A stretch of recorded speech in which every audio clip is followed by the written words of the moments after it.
माजी आमदार डॉक्टर अपूर्व हिरे यांच्या वाढदिवसाचा सोहळा विविध क्षेत्रांतील मान्यवरांच्या उपस्थितीत हर्षोल्लासित वातावरणात पार पडला। यावेळी हजारो महिला पुरुष हितचिंतकांनी डॉक्टर हिरे यांचं अभिष्टचिंतन करून त्यांना भावी आयुष्यासाठी सुखद क्षणांच्या कामना व्यक्त केल्या। नाशिक पश्चिम मतदारसंघातील सिडकोतील गोळे मंगल कार्यालयात दिमागदार सोहळ्याचं आयोजन करण्यात आलं होतं। डॉक्टर अपूर्व हिरेंना शुभेच्छा देण्यासाठी आतुरतेनं नाशिक पश्चिम मतदारसंघातील राष्ट्रवादी काँग्रेस पक्षाचे कार्यकर्ते, मतदार, महिला कार्यकर्ते यावेळेस उपस्थित होते। या दिमागदार सोहळ्यामध्ये सर्वप्रथम डॉक्टर अपूर्व हिरे यांच्या हस्ते केक कापण्यात आला। यावेळी डॉक्टर योगिता हिरे उपस्थित होत्या। त्यांनीही डॉक्टर हिरेंना केक भरवून वाढदिवस साजरा केला। यावेळी हजारो कार्यकर्त्यांनी पुष्पगुच्छ, शाल, श्रीफळ देऊन डॉक्टर हिरेंचा अभिष्टचिंतन करण्यासह भावी वाटचालीसाठी शुभेच्छा दिल्या। यावेळी आमदार हिरामण खोसकर यांनी डॉक्टर अपूर्व हिरेंना शुभेच्छा दिल्या। सर्वांनीच एवढं जर बघितलं तर पाहिजे, सांगायचं काही कामच नाही।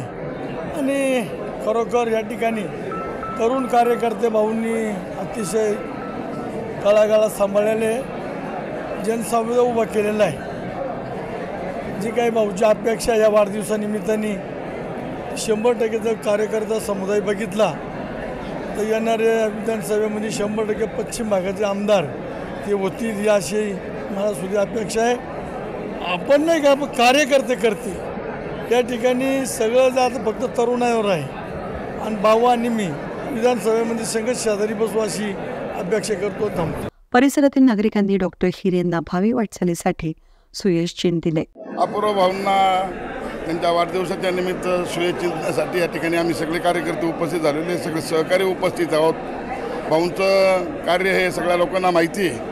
अत्यंत लोकप्रिय असं नेतृत्व म्हणून अपूर्व हिरेंचं नाव आहे।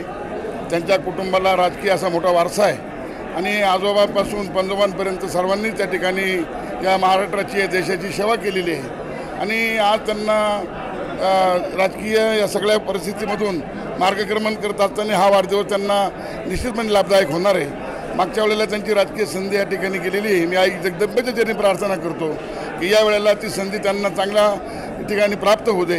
ते या भागाचं प्रतिनिधित्व करण्यासाठी त्यांना विधानसभेत पाठवा अशीच आई जगदंबेची प्रार्थना करून त्यांना पुढील आयुष्यासाठी शुभेच्छा देतो। त्याबरोबरच डॉक्टर अपूर्व हिरे यांनी आलेल्या सर्व मान्यवरांचे आभार मानले।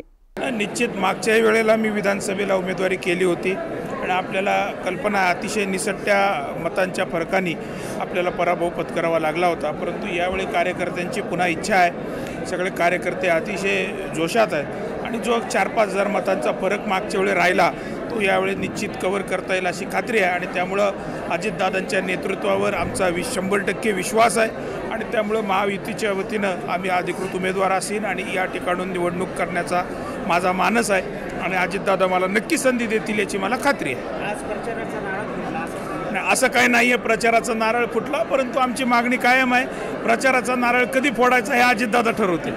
या अभिष्टचिंतन सोहळ्यासाठी ॲडव्होकेट नितीन ठाकरे, राष्ट्रवादी काँग्रेस पक्षाचे नाशिक पश्चिम विधानसभा अध्यक्ष तुळशीराम भागवत, माजी नगरसेविका शीला भागवत, मदन जमदडे, विशाल डोके, तुषार भागवत, अंकुश बराडे, भास्कर साळुंके, मुरलीधर भांबरे, संतोष सोनपसारे, अनिता भांबरे, ललिता देवरे, मधुकर पकार, संजय मोरे, तुषार साळुंके, संजय जगताप, BL श्रीवास्तव, प्रभाकर शिंदे, सुनील जगताप, स्मिता चौधरी, मीनाक्षी गायकवाड, लता चौधरी, संगीता सावंत यांच्यासह नाशिक पश्चिम मतदारसंघातील सिडको, सातपूर, आनंदवली या परिसरातील असंख्य कार्यकर्ते उपस्थित होते।